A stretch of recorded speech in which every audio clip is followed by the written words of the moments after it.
So we talk about healing, and within the Northern Territories up here, and careful, someone almost got hit. We talk about the jingle dress style, which originated from the Ojibwe people or Anishinaabe people. And it's considered a healing dress, so if we can have all of our jingle dress dancers come up here, we want to take this time to heal together as a community. You know, this isn't the first time we hear of it, and I know it's not the last time we'll hear of it. But as long as we take care of our spirits, you know, we could get through this. So,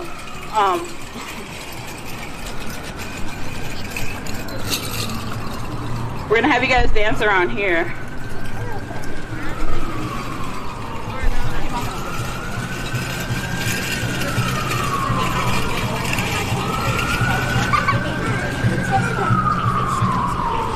It's a straight song. Oh, they're gonna do a straight and a side step.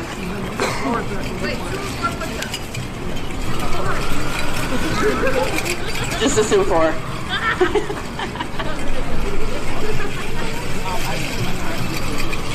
Hey, thanks for joining us. We're outside of the Canadian Consulate in Minneapolis, Minnesota.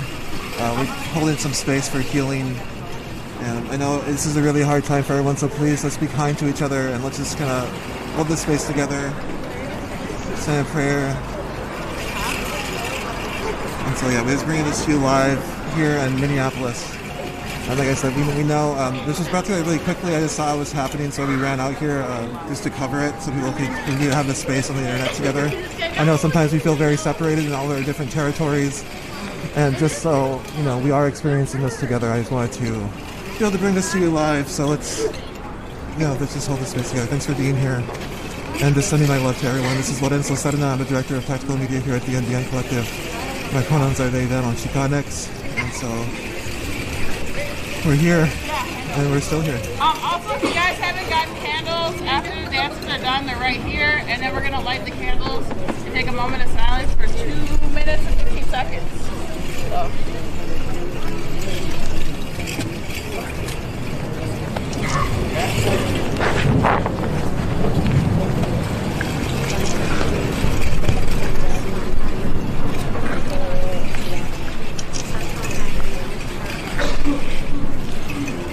Thanks for joining us from Denver. If you want to know, like, let folks know where they're watching from, you know, your territories, what land you're on, and acknowledge that space, and thanks again for being here.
Again, thanks for joining us here. We are live in Minneapolis, Minnesota.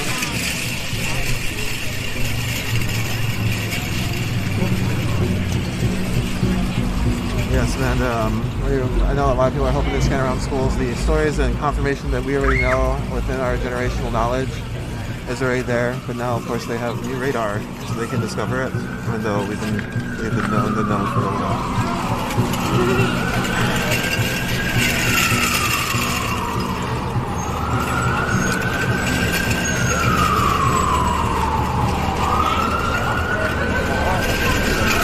Anyone who's just joining, this is a candlelight vigil for the 215 children at the residential school. I'm going to read to you the description here.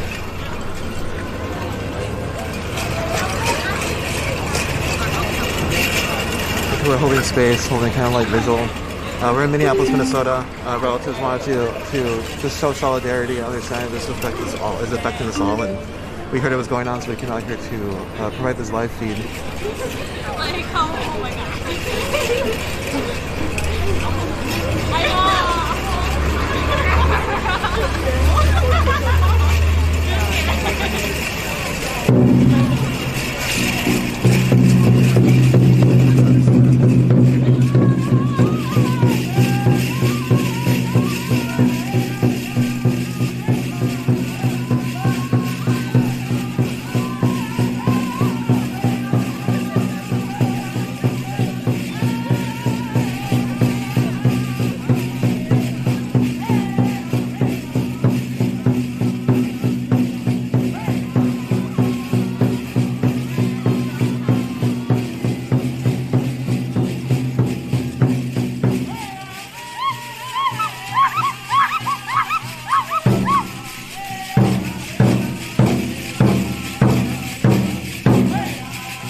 So this event is put together by Oyate Hotanin. They want to create a healing space after hearing about the 250 indigenous children found at Kamloops Indian Residential School in Canada. They're providing 215 candles, and they're asking people to wear orange. Hold it. To remember those who went to resident school and never made it home. We're calling they called on jingle dress directors. Okay, everybody. Next, we're gonna have Mitch walking out. So we're come gonna up here and say some words. Thanks again for being here. And if you haven't came and got your candle already, please come and get it. We're gonna be lighting it next. Okay. I'm out here a little bit, so hopefully you can hear me a little bit better. So how do these dances work? Well, the Spirit said, if you do things like this, if you make things like this, if you say things like this, and if you sing things like this, then we'll help the people. And so I've actually been in the Maday Lodge and had participated in this healing ceremony. So I want to say hello to the young ladies, young women that did that for us. I want to say two things, maybe three things. But I feel like I've been fighting this battle for 500 and some years. And seeing on Facebook and hearing about the 215 children in the mass grave set off a lot of triggers. I was in the boarding school in 1957, and up to about 1961 or 2, I can't remember, I got expelled, and then the BIA was sitting there waiting to take me to another one. And there's a Lutheran minister here, or he was here just a few minutes ago, and I went up and introduced myself to him because I thought he was Catholic. And the Lutherans actually broke away from the Catholics. And I was placed in a Lutheran boarding school. And I told him, I said, I ran away from that school and I never went back. They never caught me, and I stayed with my relatives. And so at the end of the boarding school, I said, this ends with me. And then one day, one of my daughters came to me and said she wanted to go to the boarding school. And I was proud of her for making a choice. But I said, let me tell you something. I said, if you're here and you're outside and you're running and you fall down and you get hurt, you cut yourself, I said, we're going to run over there, we're going to pick you up, we're going to hold you.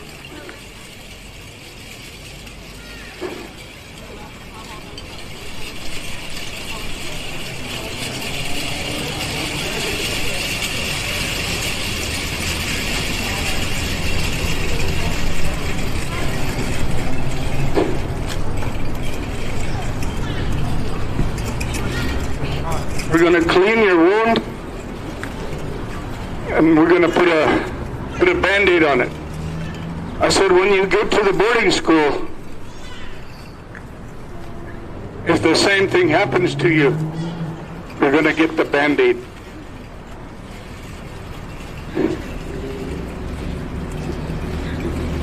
So in the early 90s, I want to give you this so you can know it, so you can use it, and so you can cherish it, and so you can pass it on. So in the early 90s, in the Sweat Lodge, there was something happening, a miracle was happening. And I didn't understand it, but when we would light the pipe, little sparks would light up all over the rocks. And the first time that happened, maybe the first couple of times that happened, I thought, well, that must be some of this lighter fluid, and those rocks are still hot. But it kept happening, and pretty soon there was blue lights all over the ground in the Sweat Lodge. And I'm a musician. I brought a guitar. The only reason I brought a guitar today was because Tom and Laura put on an event last week or a few days ago, and I came to watch, and I didn't bring a guitar, and they had me play. So today I brought my guitar, but I'm not going to perform. But I had a concert in Albuquerque, and I had a friend who lived in Albuquerque, and he came to see me, and I was sharing what I just told you about this experience in the sweat lodge. And he said, I have a friend. He said, I think he can help you. He said, I'll take you down to him. So I went there. He took me to his friend, who was a medicine man, or I guess you'd say Indian doctor. And I offered him tobacco. And we sat down, and he had a conversation, and he said, how old are you? And I told him, and he said, you know, I was about your age when these things started happening. And he said, I think I know what it is. He said, but we'll see what the spirits say. And so we went into the sweat lodge, and I sat way in the back. And at one point, he had a hot coal brought in and placed in front of him. And he talked to it. And then he picked it up, and he put it in his teeth. And he crawled over there where I was. And he grabbed my head, and he pulled it down, and he blew on the top of my head. And he blew in between my eyes, my forehead, and in my throat, and in my heart area, and my stomach. And while he's doing this, I'm sitting here, and in my naiveness, I'm thinking, what is this guy doing? And so when he got done, I said, what are you doing? And he said, if you have a fire burning, and he said, you take a bag of wet leaves and you throw it on the fire, he said, what's going to happen?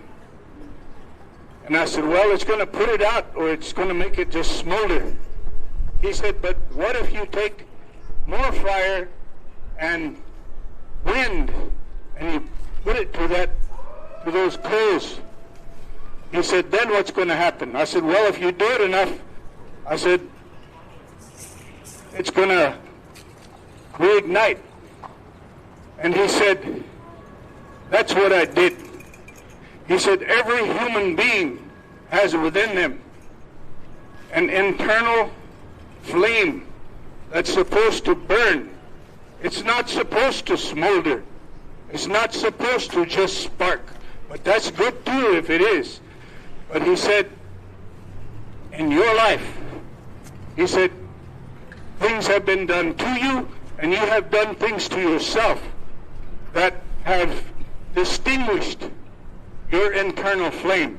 He said, but now, he said, I have reignited through this ceremony that flame, and things are going to be different. He said, go out, and he said, develop a relationship with the fire.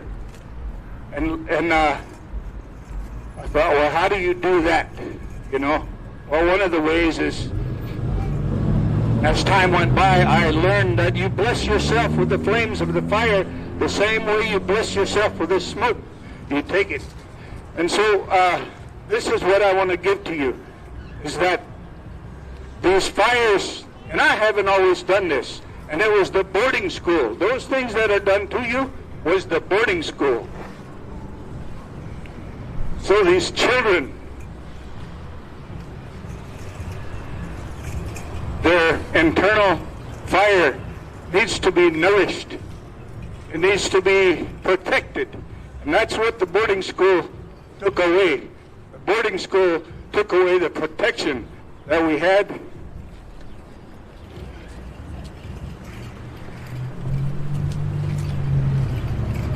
In our homes. And some of us didn't have that in our homes because the boarding school system, our people went into a slumber after the wars with us, between us and the white people.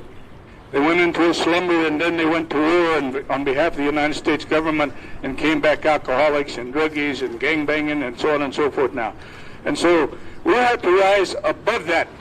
And so it's these kinds of teachings that happened, that this experience that I had, that is going to help us to heal.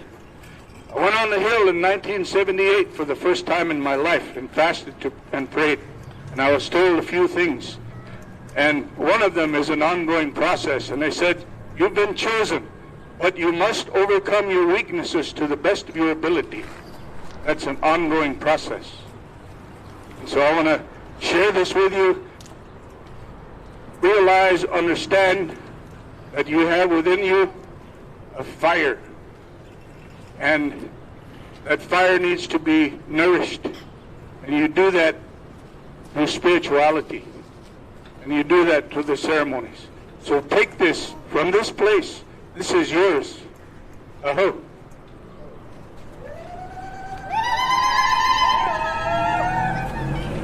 All right, everybody. Does anybody not have a candle?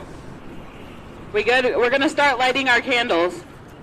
We're going to have a moment of silence for these youth.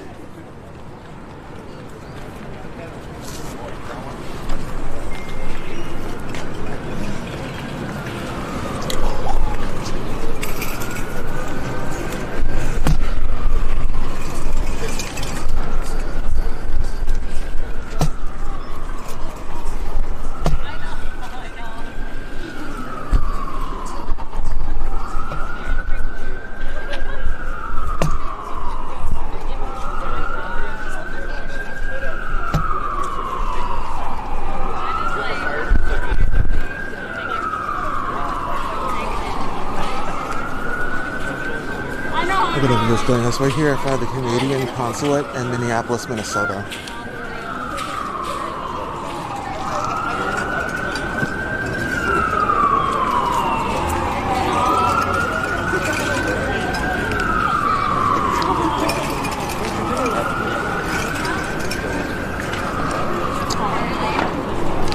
Once again, we are in Minneapolis, Minnesota. This is in front of the Canadian Consulate. An organization or a group called Oyate Hotanin wanted to create this healing space after hearing about the 215 indigenous children found at Kamloops Indian Residential School in Canada.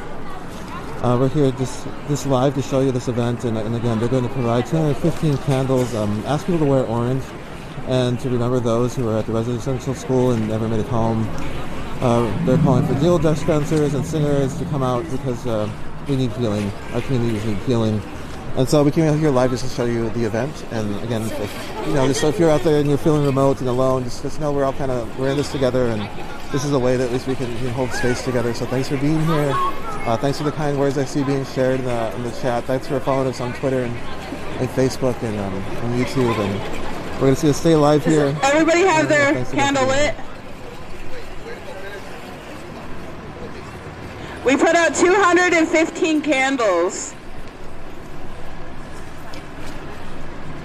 Each one for one of these kids, but then we have extra, and we know that this isn't the first time or the last time we'll see this.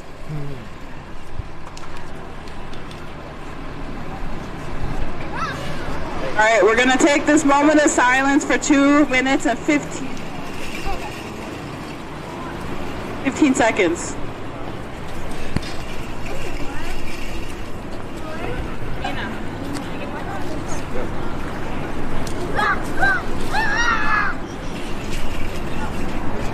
And then we'll have a drunk sing one more song, and then we'll have our relatives from the south come up. Here we go.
is 2 minutes and 15 seconds.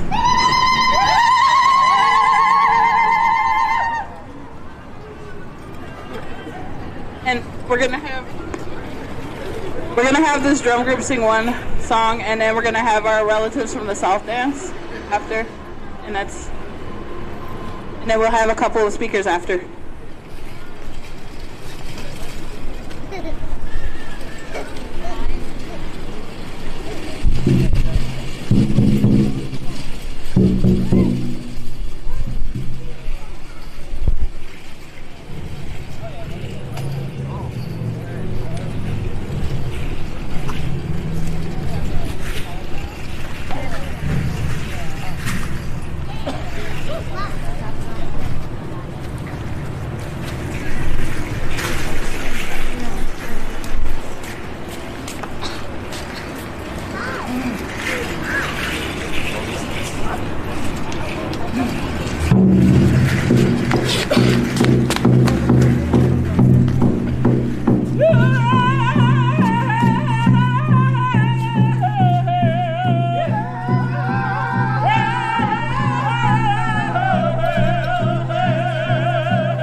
Again,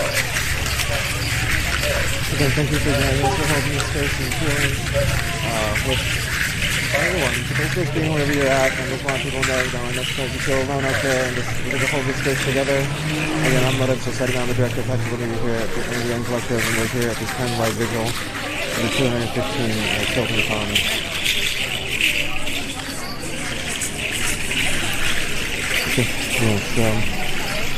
It's thanks for being here. It's kind of hard, it's a little difficult.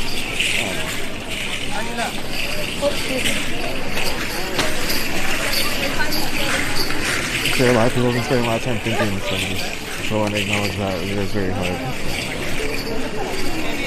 It's like so much. It's thinking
Thanks again for joining us. We're in Minneapolis, Minnesota, in front of the Canadian Consulate, the Consulate General of Canada in Minneapolis.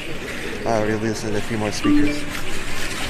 The permission of the Creator and the permission of our ancestors, we want to acknowledge today the words of our elder, Mitch Walking Elk, speaking about the pains that we all carry and the need to reignite our spirits. And that's the reason why we offer this dance, which is called the fire dance. And we all know that we have been going through these horrors of babies taken away from us, of whole generations taken away from us. And it continues to happen all the time. And in that, so it's not just the reservations, it's not just going to the schools where your language is taken. It continues to be every single day that we continue to be oppressed and we don't have what we need to nourish our children. And our children are put in cages and our children are taken from us.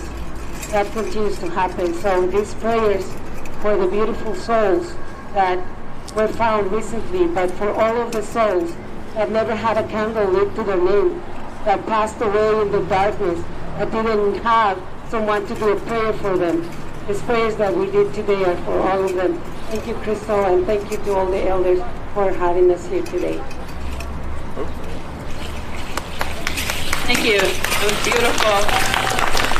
You gotta remember we have indigenous relatives to the south, so I'm so glad that they came to show support to those in Canada. And in the residential schools. My grandma was a residential school survivor, and she was gonna come, but she had thought about it, and the emotion, she was emotional, and so I told her that she didn't have to come, and no one's obligated to come. No one's obligated to come, but I just told her to watch and let her know that, these candles are even lit for them, the people who went through the atrocities. I was reading statistics online, and I think my friend Craig, who's here, over there, posted some statistics. And I was reading too that 40 to 60 of relatives who were in these boarding school had a chance of survival. 40 to 60% chance. This was 215 children that they found. That math is insane. And, as a mom and as, and my grandma finally telling me the things that happened to her, really, I'm at a loss for words. I don't cope well when I hear things like this. And so that's why we came together to do healing. And if we do it collectively as a community, it shows our strength. And I just want to tell our relatives up in Canada, we're here for you. We support you down here. And we love you. And, we love these kids, these youth, everybody that went through that. But anyways, I'm going to set up my next speaker here, who's Mr. Mike Forsha. Red Cliff Band of Ojibwe? Bad River. Ooh, sorry. Miigwech Crystal. I just want to say miigwech to Mitch Walking Elk, because when he had that experience that he told you about, well, he brought those lights into a ceremony to help heal my son. And I saw it. I saw those lights. I saw the power. I know it's there. And not too long after that, my son asked his doctors to take him off all Western medicine. So miigwech again, Mitch. I know that's a little, there's nothing I can say to give thanks for what he has done. What happened here with these kids, and like Crystal said, it's not the last time. And recently I was sentenced by the Ramsey County prosecutor, and I was sentenced to teach in the schools on genocide and what happened here in this country. And I convinced them and they made an acknowledgement that they acknowledged the genocide, they acknowledged the trauma, they acknowledged what happened. And once my community service hours are over, all my charges are going to be dropped. And when I speak to these kids in school, what I talk to them about is how, when this country was formed, and they hear about the tenacity and the hard-working pilgrims, pioneers, and settlers when they first came over.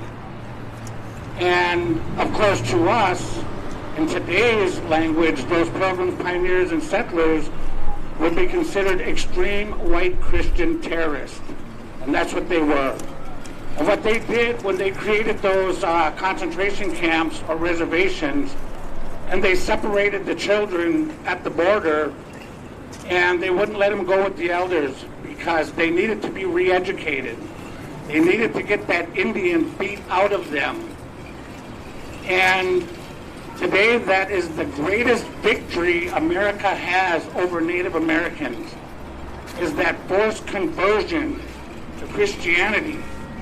Because once they had those little bitty kids and they shoved that book down their throats that said, "Thou shalt not kill, thou shalt not steal, thou shalt not cheat," all the while they were lying, stealing, cheating, and killing us to take the land and resources from our ancestors.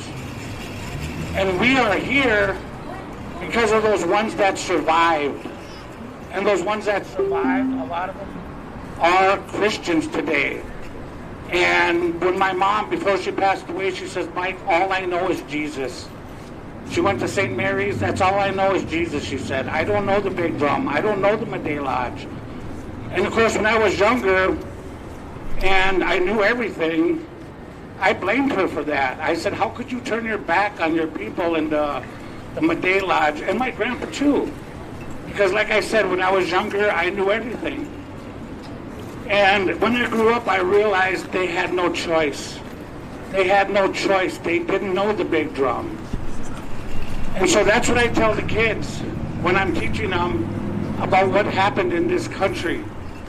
And why is it that only the boarding school and residential schools are the only ones who have cemeteries in their backyard? Now, what I suggest that we do in Indian country is we take over those churches immediately. Every one of them, and we never give them back, ever. And we make sure we dig around and make sure there's no kids buried in those yards. And we send all these people packing. And we got people on every one of our reservations who feels bad about these kids, but yet they're right there in church, you know.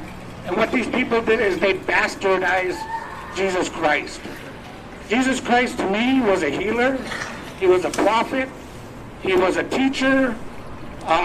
He was, you know, he helped the homeless. He was a good person. But he was not God. He's not my God. But if he was here, he would be standing with us today. I know that. So I don't begrudge him. I begrudge what they did to him. You know, he was not a Christian. And what the church and the state did, this has to come out. We need a Truth and Reconciliation Commission like they had in South Africa. That's what we need here. And when we say land back, that's what we need. We want the Dakota to have the Indian Mounds Park back as a cemetery, as a burial ground. That tower and the swing sets and the picnic table gotta go. You know, if they could give us back Theoworth Park, they could give us back Powderhorn Park, and we could eliminate our homeless problem. You know, it wouldn't take very long at all. This has got to happen. This has got to happen because we are the children of the seventh fire, and the time is now. And it's not just our prophecy, it's the Hopi prophecy, the Dakota prophecy. Now's the time for this to happen.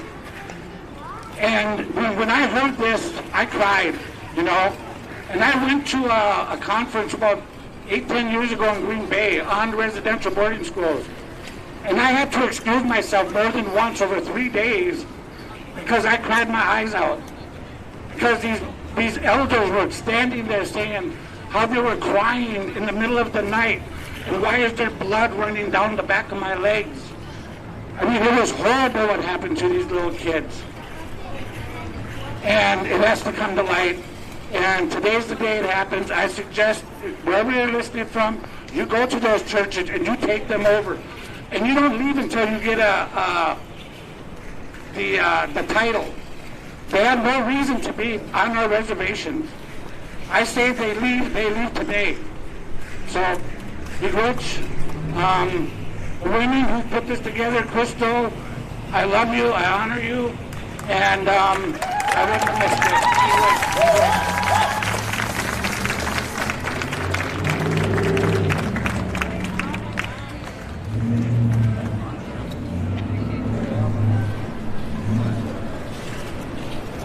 Okay, next we wanted to have one youth come and talk, so I asked Athena Cloud to come up here from the Red Lake Nation.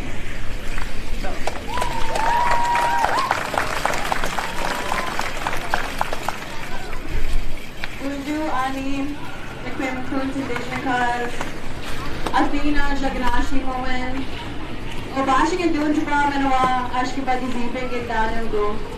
Hello everybody, my name is Athena Cloud. My spirit name is Little Girl Bear. I'm from the Bear Clan, and I come to you from Panema, which is located on the Red Lake Reservation. But I make my home here in St. Paul, Minnesota. Wanted to take this time right now to say a few words. I got asked to say a few words on behalf of our relatives to the north and acknowledging the history that we have here, especially within our state, within our back door here in the state of Minnesota.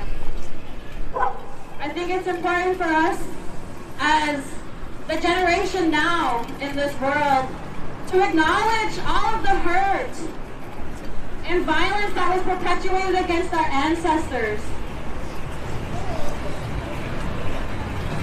You know, from that we have language loss, culture loss.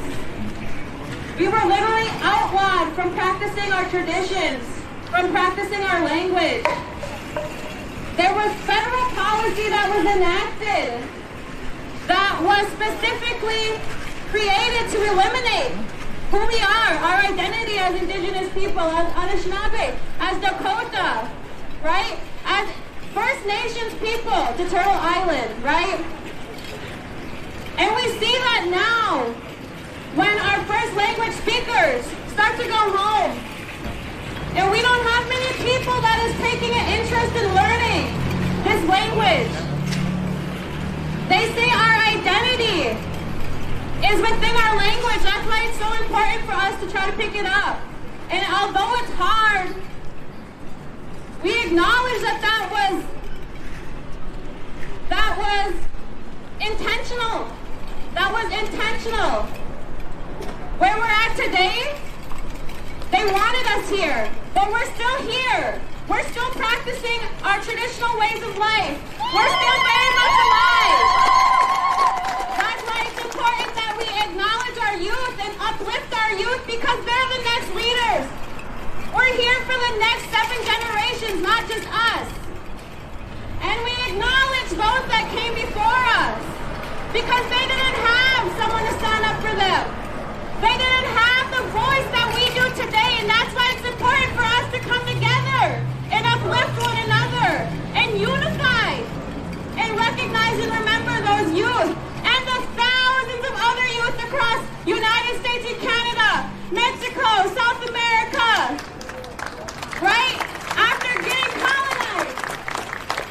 We acknowledge that, and we're still here. We're still here, we're still proud. Me'eo, Bizidawi, and Miigwech. Thanks for listening.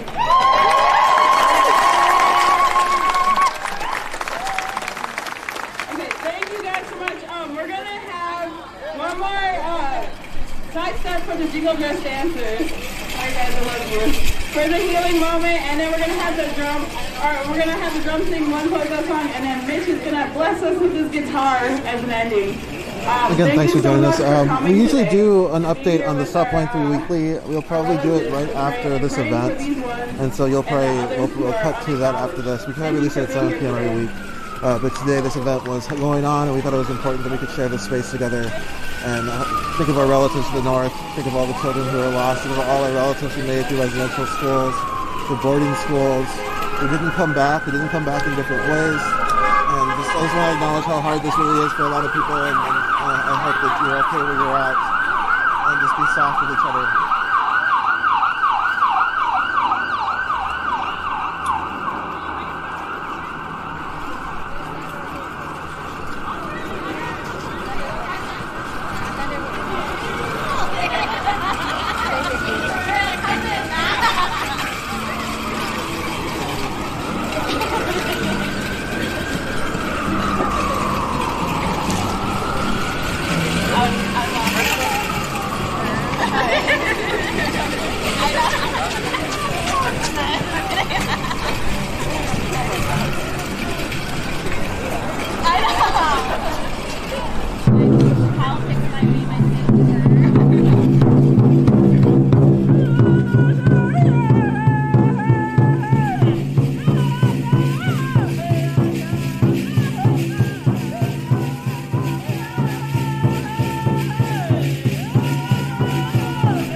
I guess I lied. This is kind of hard without amplification. And there's a number of songs that I would like to sing, any one of them, but because of this lack of amplification, I'm going to pick one that is on one of my recordings called Ain't No Simple Thing, and this is called Power in the Water. And to all of our people who are struggling, fighting all of these many demons from history and today, power in the water. Listen, then ain't got no pony, but he sure can ride. He's been running all day long, looking for some place to hide. Someone said some people coming, and those folks ain't nice. Hurry and put your body somewhere else to take your life. Oh, but there's power in the water. Oh, there's power in the water. Oh, there's power in the water. Oh, there's power in the water. There's been shooting all day long and smoke has filled the air. I can hear somebody crying somewhere over there. The cold winter wind is blowing and freezing all the dead. Those that live are looking down at white snow turning red. Oh, but there's power in the water. Oh, there's power in the water. Oh, there's power in the sweat lodge. Oh, there's power in the water. I can hear a battle raging somewhere in history. They are coming to remind you, they'll wake you from your sleep. From the dead they all have risen, and in your past they stand. For the Lakota Wounded Knee at Sand Creek, Cheyenne. Oh, but there's power in the water. Oh, there's power in the water. Oh, there's power in the water. Oh, there's power in the water.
Thanks for being here. This is Minneapolis, Minnesota. I think this is the end of the event.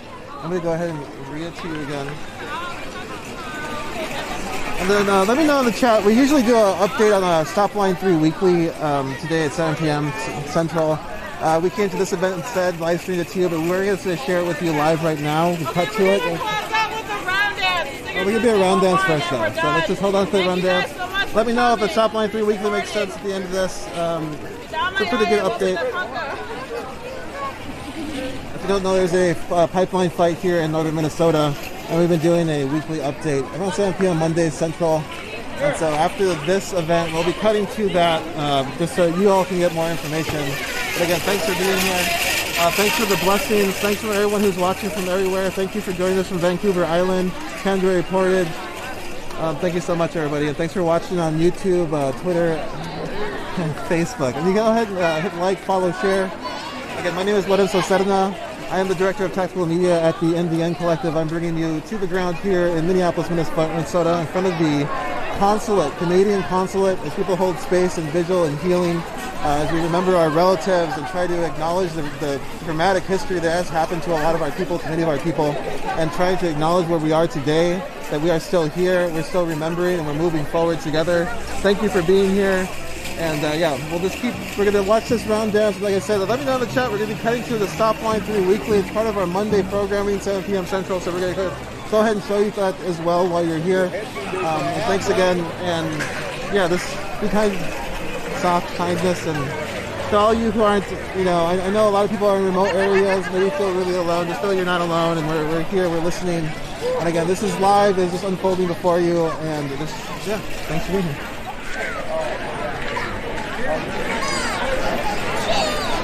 That's me. And yes, my name is Oyata Hotanin. I'm the Director of Tactical Media. I'm Chicanx, and my pronouns are they, them. So everyone knows. Unless we have a round dance here, let's see everyone's getting ready for it. I will go ahead and make some more space. There's a lot of people. Let's go ahead and move. Round dance!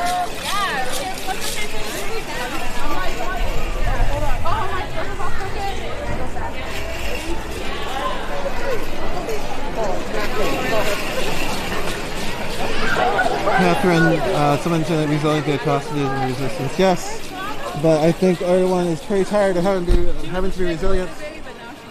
You know, we're trying to figure out how to get through that. Just constantly, you know, having to fight to all of this just to be able to live. You know. And so much respect. Thanks for being here. I know people are always looked up to for being so resilient. Here's my flag.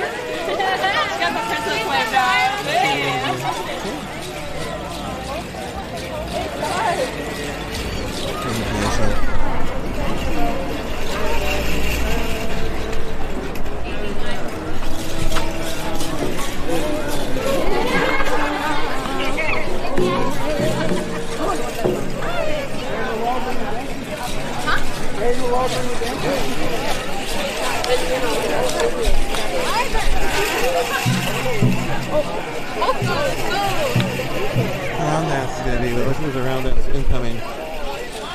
Thank you, Wendy, for the prayers from Warm Springs.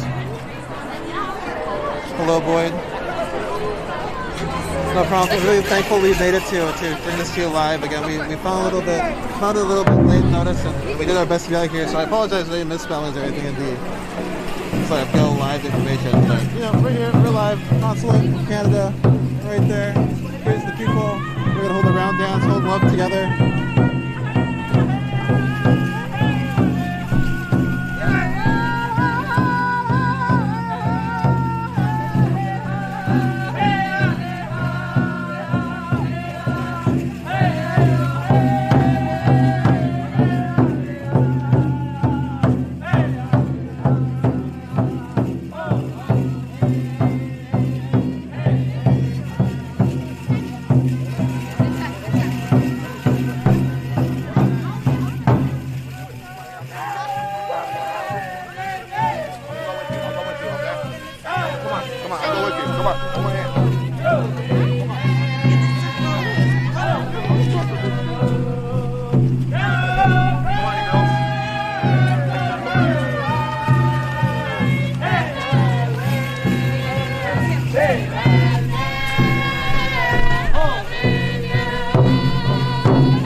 again, we're going to cut to a weekly update we do around the Lions Green movement here in northern Minnesota. And it's about, it gives you a good idea what's going on. Here in Minnesota, these movements are going on everywhere. Again, thanks for being here with me.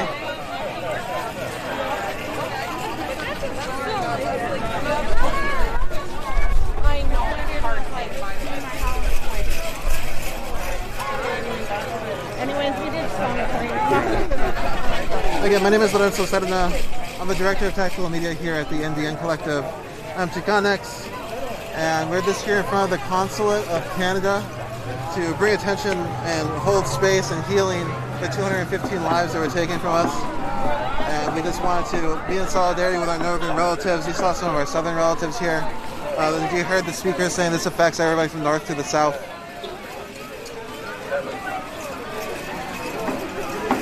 Thanks for the candles in the chat. Again, we're going to cut to this Stop Line 3 updates, and then after that we'll be going down. Don't forget to hit like, follow, share. And again, this is just like an event we're covering. Let me try to read to you the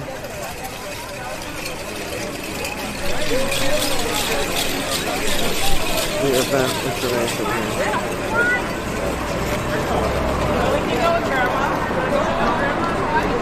Thank you, Lori. Again, but this is just wrapping up right now, so if you're just joining, we're right at the end. And we're just going to keep rolling for a second before we cut to this.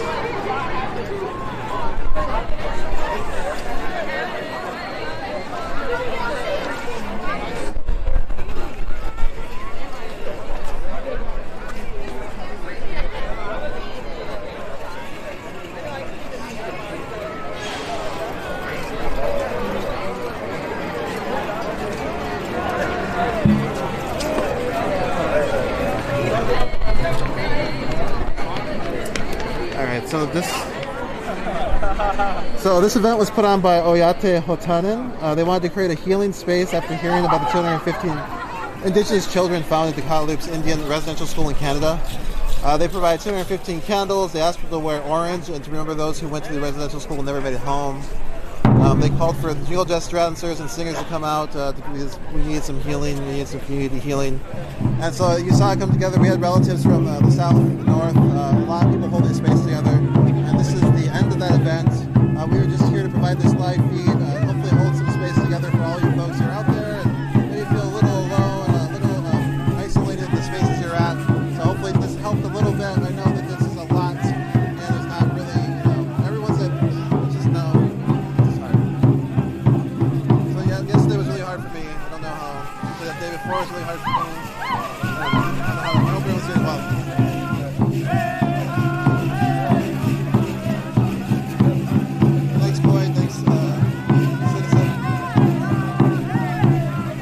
Music play. We'll just keep holding this space till it's officially over. Then we'll cut to the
the end of the event. We're going to cut ahead and cut to the Stop Line 3 weekly. It's a weekly we produce today. It comes out at 7, so we're going to put it out at the end of this live.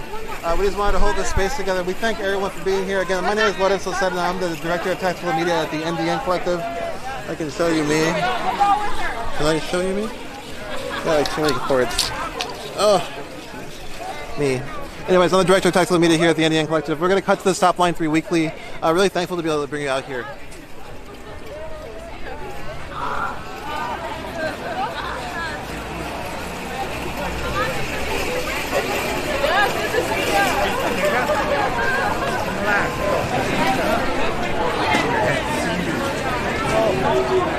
No problem, still track. Here is your weekly update.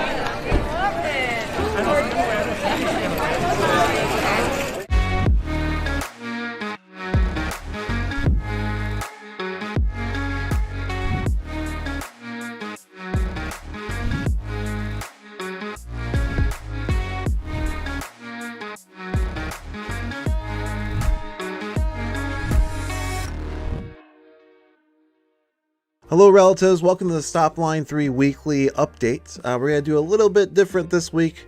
We're taking a break to focus on some helpful context for the upcoming Treaty People gathering and this important moment in this long fight to stop Line 3. And so we're just going to give you like what is Line 3, what's the context of struggle that's been going on, like a little bit of a brief overview, and then why are people fighting against it, its impacts, and then why Treaty People. So let's check it out. First thing we're gonna do is we're gonna cut to this short video with Winona LaDuke saying, "What is Line 3?" What is Line 3? A lot of people want to know, and a lot of people don't know. So think of it this way: there are 6 really old pipelines that they put through in northern Minnesota, shipping diluted tar sands from Alberta to Superior, Wisconsin. And one of those lines is called Line 3. It has, according to Enbridge, about 900 structural anomalies in it. Structural anomalies are things like small little pinhole leaks, maybe some cracks, and some of those end up to be big problems, like that Kalamazoo spill.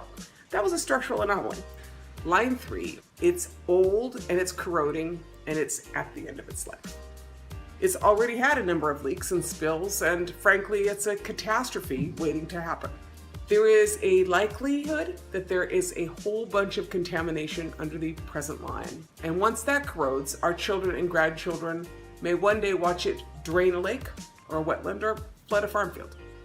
Fixing these problems is very expensive, so Enbridge wants to abandon the pipeline, walk away, and build a brand new one in a brand new corridor.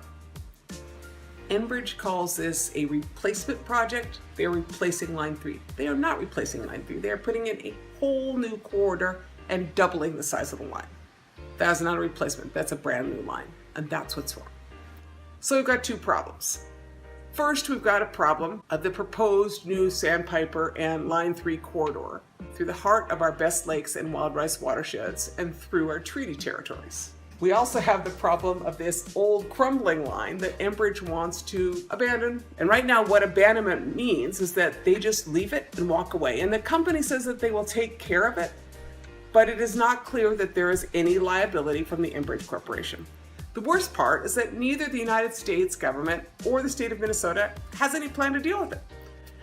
The good news is that the Ojibwe tribes are standing up, and a lot of landowners, county commissioners, and mayors are getting increasingly concerned about who's going to be liable for Enbridge's mess. So tell Governor Dayton to tell the state legislator to tell county commissioners that abandonment is not what we want. We want big Canadian energy corporations to clean up their mess and not leave it for all of us. And we feel that they should put hard-working Minnesotans to work doing it. It's time to make a plan, investing in cleaning up and stabilizing our existing infrastructure and building stuff that actually serves people. Miigwech, this is Winona LaDuke. Stop Line 3 movement. A brief overview. Enbridge announced new pipeline construction plans crossing Minnesota back in 2013. First, a light crude pipeline called the Sandpiper. Then a year later, they applied to rebuild their Line 3 tar sands pipeline along the same new route. A new pipeline corridor through some of the most pristine and waterlogged areas of Ojibwe Treaty Territory and the upper Mississippi watershed. Tribes and citizens reacted to Enbridge's plans immediately and successfully defeated the Sandpiper pipeline by mid-2016. In response, Enbridge invested in the Dakota Access Pipeline, DAPL, and in the following months, the indigenous-led uprising against DAPL at Standing Rock would redefine pipeline resistance. During 2017, the state of Minnesota went through an extensive permitting process for Line 3, during which tribes and citizens challenged the project every step of the way. Activists inspired by Standing Rock resisted Line 3 construction with direct actions in Wisconsin near the border to Minnesota. 68,000 people in Minnesota submitted testimony during the permit process, 94% of which were against the pipeline. The Minnesota Department of Commerce also came out against Line 3, declaring that Enbridge hadn't proven the economic need for the pipeline. Despite these challenges, on June 28, 2018, the Public Utilities Commission approved the key permits of Line 3. Tribes and environmental groups immediately filed lawsuits challenging the adequacy of the environmental impact statements, and activists indicated that they would continue to resist. The Department of Commerce would eventually sue the PUC for approving Enbridge's certificate of need for Line 3. From 2018 into 2020, tribes and environmental groups continued to levy legal challenges against Line 3, and indigenous-led resistance consistently blocked so-called pre-construction activities, construction work Enbridge carried out even while awaiting EIS approvals and final agency permits. Then, in November of 2020, the Minnesota Pollution Control Agency and the Army Corps of Engineers issued the last necessary permits, and active construction on the pipeline began. Since then, over 250 people have been arrested in protest, prayer, and direct action against the pipeline, maintaining resistance through the bitter cold of Minnesota winter. In February, the Minnesota Court of Appeals failed to provide a stay of construction activities that would allow ongoing legal challenges to play out in court before Enbridge affects further impact on the environment. Lawsuits challenging the project's permits remain pending. This spring, however, the company was forced to halt much of their work due to seasonal construction restrictions in wetland areas. Work and resistance carried on around the new pump stations Enbridge is building, but as May comes to a close, we will again see construction ramp up along the line. Of particular concern are the many sensitive water crossings they are looking to complete when restrictions lift. To learn more about the history of the Stop Line 3 movement, check out the news and resources section on stopline3.org. We also want to recognize that this summary focused on Minnesota and did not include resistance to Line 3 in Canada, where First Nations have also resisted the project. Why are people fighting Line 3? On climate. If built, Line 3 would carry hundreds of thousands of barrels a day of tar sands crude oil and will contribute to the equivalent of 50 coal plants worth of carbon pollution to the atmosphere. The carbon footprint of the pipeline would exceed the entire state of Minnesota's current footprint. From oil spills, tar sands coming through pipelines contain two major ingredients: bitumen, or the heavy rock oil-rich sludge that companies mine from the earth in Canada, and dilutant, chemical substances used to dilute the sludge so it will move through a pipeline, hence dilbit. Line 3 is set to cross 200 water bodies, including wild rice lakes, the Mississippi River, and hundreds of acres of wetlands in the Mississippi watershed. All pipelines spill. Enbridge averages a spill every 20 days. When Line 3 spills into these water bodies, it will dump out heavy tar sands, which sink, complicating cleanup efforts. It will also dump dilutant, benzenes, and other invisible and environmentally harmful chemicals into the water table. From construction, before oil ever runs through the pipe, Enbridge activities will cause serious impacts on Minnesota's landscape. During construction, the company will trench through hundreds of acres of streams and wetlands, deforest a wide margin along the entire corridor, and drill underneath rivers using horizontal directional drills, or HDDs. When things go wrong with an HDD, frackouts can occur that dump drilling mud into rivers and streams. According to geologist Laura Triplett, Enbridge had a frackout occur on a previous project when drilling beneath LaSalle Creek. The environment was so sensitive they were afraid cleaning up the blast of the drilling mud would cause even more harm, so the company simply left it there. Here's geologist Laura Triplett now. HDD stands for horizontal directional drilling. The idea is that you can leave the stream and adjacent riparian or stream bank areas undisturbed, but establish a drill pad on one side, some recovery area on other, and drill down, install the pipeline down deeper under the stream. But if there is something called a frack out or a blowout, so if they are drilling and that drilling mud that they use to lubricate the borehole, if that's released to the surface, that can blow out and cause a massive amount of pollution in the stream and wetlands. And that has happened with Enbridge's projects in the past in Minnesota. Sometimes with those kinds of impacts, they don't even try and clean it up because it's in such a sensitive ecosystem and would be so disruptive. So they just leave it there. The other most common type of crossing that they're doing is a dry crossing or a trench crossing. There's something like 140 streams, over 140 streams that will be crossed with this trenching method. Trenching through those streams, I have a real concern about. The technique is that they dam upstream, dam downstream, pump the water from one side to the other while they are trenching through the stream bank, through whatever wetlands are there, laying the pipe, and then recovering that with material to purportedly restore the stream bank to how it was before. I take issue with their ability to do that. That's the kind of systems that we're dealing with up there. Some of them are very sensitive, very fragile, very special, very intertwined with the larger watershed system. We can't just ditch one and think everything else is okay. So why treaty people? The upcoming event is titled the Treaty People Gathering. Treaties are agreements among sovereign nations, enshrined in the U.S. Constitution as the supreme law of the land, though the U.S. systematically violates these agreements. Treaty rights describe the commitments the U.S. government made with indigenous nations. In Minnesota, treaties guarantee usufructory rights to Ojibwe tribal members. These are use rights to hunt, fish, gather medicinal plants, harvest and cultivate wild rice, and preserve sacred and culturally significant sites. These apply not only to reservations, but on so-called ceded land outside the reservation boundaries. Line 3 crosses through multiple treaty territories of the Ojibwe: 1854, 1855, 1863, 1867, and 1889, ecologically endangering the integrity of his usufructory rights. The Treaty People Gathering acknowledges that as inhabitants of territories where multiple nations have claims, we are all living among these multiple forms of authority and making choices about what rights to respect and defend. In 1854 and 1855, our people signed a treaty. And in those treaties, we retained our inherent rights to hunt, fish, and gather. Climate change affects our treaty guarantee because that puts our Anishinaabe lifeways at risk. I'm encouraging non-Native allies to come and check out what it means to be treaty people and to uphold your side of the treaty also. 1 out of 3 Indigenous women go raped, go missing, or end up murdered.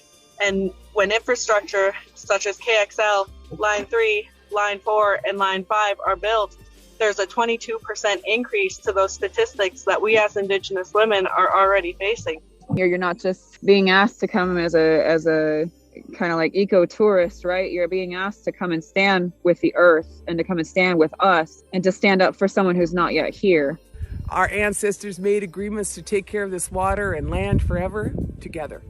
And now is our time to do that. Together we will rise, protect, and stop Line 3 and protect all that is sacred. Miigwech.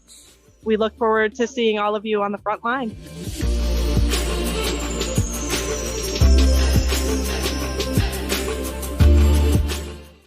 All right, that's this week's Weekly. Go ahead and check out treatypeoplegathering.com. You can figure out how you want to be involved. If you want to be involved, it's all just sitting right there for you to take a look at. And just want to say a big thank you to our team at the Weekly here who's been putting these episodes together. It's a huge team effort, and I want to make sure we keep acknowledging that and just knowing that that's what's going on, you know? It's not just me doing this. There's a bunch of folks. So thank you so much, everyone, for making this possible. And we'll see you next week, however that turns out. So just keep following.